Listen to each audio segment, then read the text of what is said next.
Gampung Pande, titik nol Banda Aceh merupakan Aceh Le Sago, yaitu Indrapatra, Indrapuri, dan Indrapurwa. Memiliki banyak situs.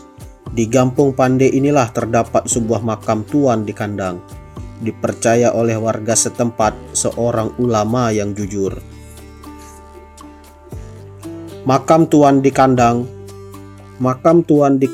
berada di tengah-tengah, sedangkan di sekelilingnya ada puluhan nisan lainnya yang masih berdiri kokoh. Nisan-nisan terukir kaligrafi yang dituliskan lafaz Al-Quran, seperti 2 kalimat syahadat dan sejumlah ayat lainnya. Masyarakat setempat percaya Tuan di Kandang nama aslinya adalah Mahmud Abi Abdullah Syekh Abdul Rauf Baghdadi. Beliau ini merupakan sosok panutan warga setempat. Tuan di Kandang dipercaya sebagai seorang ulama yang membawa ajaran agama Islam. Tuan di Kandang merupakan putra dari Sultan Mahmud Syekh Seljuk, seorang raja dari Baghdad. Raja ini berkuasa pada masa Bani Abbasiyah.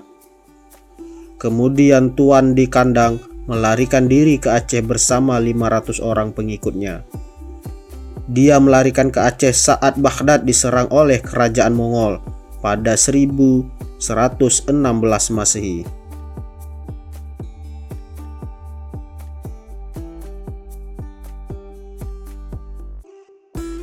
Warga setempat percaya Tuan di Kandang sosok yang jujur, taat beribadah, hingga diangkat menjadi penasihat kerajaan Sultan Alaidin Johansa. Karena kejujurannya, hingga dia dijuluki sebagai Tuan di Kandang.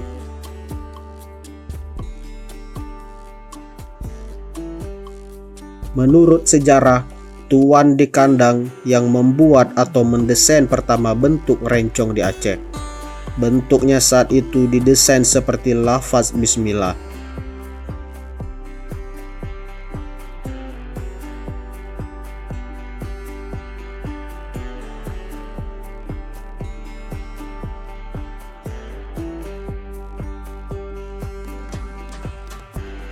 Sedikitnya ada lebih 1000 makam berada di Gampung Pande, karena Gampung Pande merupakan pusat peradaban dan pusat kota kerajaan dulu. Nama besar Tuan di Kandang saat ini sudah diabadikan namanya di sebuah masjid yang terletak di Gampung tersebut. Masjid tersebut dibangun hanya berkisar 300 meter dari makamnya.